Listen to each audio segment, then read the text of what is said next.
Assalamualaikum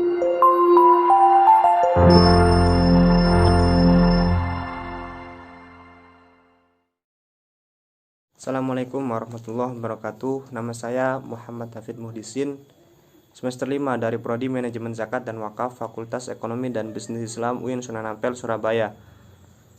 Di sini saya akan membacakan surat At-Taubah ayat 103 dan sedikit menjelaskan tentang zakat harta ataupun zakat penghasilan atau zakat profesi. Dalam surat At-Taubah ayat 103 disebutkan, A'udzubillahi minasyaitonirrajim. Bismillahirrahmanirrahim. Khudh min amwalihim shadaqatan tutahhiruhum wa tuzakkihim bima wa shalla 'alaihim inna sholataka sakanun lahum wallahu sami'un alim. Yang artinya, ambillah zakat dari sebagian harta mereka. Dengan zakat itu kamu membersihkan dan mensucikan mereka, dan mendoakanlah untuk mereka. Sesungguhnya doa kamu itu menjadi ketentraman bagi mereka, dan Allah Maha mendengar lagi Maha mengetahui. Di sini sudah jelas bahwasanya Allah memerintahkan kita untuk berzakat. Sedangkan zakat itu ada dua, yaitu ada zakat fitrah dan ada zakat harta kita. Nah, di sini saya akan menjelaskan juga sedikit tentang zakat penghasilan ataupun zakat profesi. Setelah melihat kedudukan profesi ataupun penghasilan kita di masa kini, maka para ulama berpendapat bahwa penghasilan yang kita terima sebagai karyawan atau profesional itu harus dikeluarkan zakatnya. Harus dikeluarkan zakatnya sesuai dengan mengikuti sistem zakat daripada zakat pertanian ataupun zakat emas dan perak. Nah, dalam Al-Quran tadi At-Taubah ayat 103 dijelaskan, ambillah zakat dari sebagian harta mereka. Sini sudah jelas bahwasanya kita itu dituntut untuk mengeluarkan zakat kita ataupun mengeluarkan zakat kita dalam bentuk usaha. Dalam zakat penghasilan ataupun zakat profesi, ini ada beberapa pandangan ulama sebagai berikut. Yang pertama yaitu sistem daripada zakat penghasilan mengikuti sistemnya zakat pertanian. Lah, apabila seseorang mengikuti penghasilan yang mencapai nisab pertanian, maka 650 kg beras itu dizakatkan, yang dizakatkan adalah 2,5%. Maka dalam pendapat ini juga tidak mensyaratkan adanya haul ataupun kepemilikan selama 1 tahun. Nah, ketika kita menghitung zakatnya, jadi setelah seseorang menerima penghasilan, ia langsung mengukur zakatnya. Apabila itu udah mencapai nisab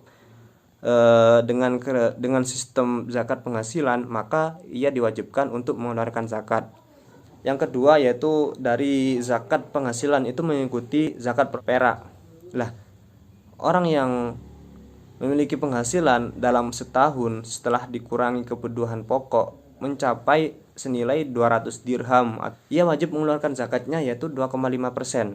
Ia juga bisa mengeluarkan zakatnya setiap bulan sebagai cicilan zakat atau memajukan zakat sebelum genap haul ataupun 1 tahun. Nah, pendapat ini juga merupakan pendapat yang diikuti oleh sebagian besar lembaga zakat di Indonesia. Zakat bisa dikeluarkan per bulan atau pada akhir tahun. Yang ketiga yaitu zakat penghasilan menggunakan penghitungan dari emas. Jika penghasilan dalam setahun mencapai nisab daripada nisabnya emas, maka setelah dikurangi kebutuhan, maka ia wajib untuk mengeluarkan zakatnya yaitu 2,5%. Seperti itu. Namun zakat usaha itu tidak hanya zakat profesi ataupun zakat penghasilan. Dan banyak pertanyaan, apakah zakat profesi ada? Kalau ada, sebutkan dalilnya. Jika saya berpenghasilan 1 juta per bulan, masihkah saya harus mengeluarkan zakat ataupun mengeluarkan zakat profesi? Lah, ini yang banyak dipertanyakan. Dan jawabannya itu pada dasarnya ulama membagi zakat menjadi 2, yaitu zakat fitrah dan juga zakat harta ataupun zakat mal. Lah, zakat fitrah adalah zakat atas individu seorang muslim ketika memasuki bulan Syawal atau setelah berpuasa Ramadan. Ulama membolehkan untuk mengeluarkan zakat fitrah tatkala masih di awal ataupun pertengahan bulan Ramadan. Sedangkan zakat harta ataupun zakat mal itu terdiri atas banyak ragam zakat, yaitu ada yang namanya zakat peternakan, zakat emas, zakat perak, zakat perdagangan, zakat pertanian, dan juga zakat profesi ataupun zakat uang tadi ataupun zakat harta. Termasuk dalam zakat mal juga ada zakat penghasilan itu.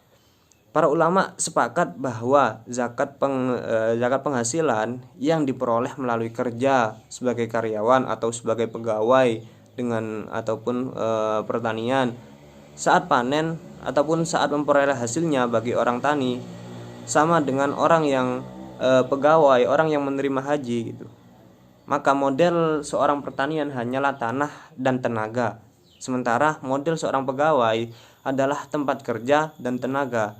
Adapun perbedaan jenis antara harta yang diterima adalah suatu yang bisa berubah-ubah. Sebagai seorang pegawai bisa mendapatkan gaji berupa uang, bisa mendapatkan gaji juga berupa barang. Artinya perbedaan jenis antara harta yang diterima itu tidak mempengaruhi suatu hukuman. Maka di sini orang yang tani ataupun pertanian dan zakat profesi ataupun zakat penghasilan sebenarnya itu sama, bahkan dari segi perhitungannya ataupun nisabnya. Maka nisab zakat penghasilan adalah 650 kg beras atau senilai dengannya. Nisab ini disepakati oleh zakat profesi, dianalogikan atau dikiaskan dengan zakat pertanian. Nisab zakat penghasilan adalah 653 kg beras atau senilai dengannya. Lah ini kan nisab zakat penghasilan ataupun zakat profesi hasil dari kita kerja itu dianalogikan dengan zakat pertanian. Sehingga apa? 653 kg beras atau senilai dengannya. Nisab ini dipakai karena zakat profesi itu dianalogikan atau dikiaskan dengan zakat pertanian. Misalnya, jika harga beras per kilogram 1 kilogram itu adalah 6.000, maka kita hitung bahwa 6.000 dikalikan dengan 653 kg. Hasilnya yaitu 3.918. Itu adalah nisab apabila telah mencapai 3.918 itu maka wajib untuk mengeluarkan, yaitu dikeluarkan dengan 2,5%. Berdasarkan perhitungan ini, penghasilannya 1 per bulan belum mencapai nisab. Apabila penghasilan 1 juta per bulan itu belum mencapai nisab, sehingga belum terkena kewajiban zakat penghasilan. Meskipun demikian, peluang untuk kita beramal melalui infak sedekah itu terbuka lebar. Maka dari itu sudah jelas bahwasanya yang jadi pertanyaan pada masyarakat, jika penghasilan kita 1 juta per bulan itu masih kita berhak untuk mengeluarkan zakat atau tidak, itu tidak diwajibkan. Karena apa? Karena dari penghasilan kita itu dianalogikan dengan zakat pertanian, yaitu 653 kg. Kalau misal per kilogram itu 6.000, maka 6.000 dikalikan dengan 653 dan hasilnya yaitu 3.800.000. Maka kalau kita penghasilan cuma 1 juta per bulan, maka belum dikatakan ataupun belum berkewajiban untuk mengeluarkan zakat. Kurang lebihnya dari saya. Wassalamualaikum warahmatullahi wabarakatuh.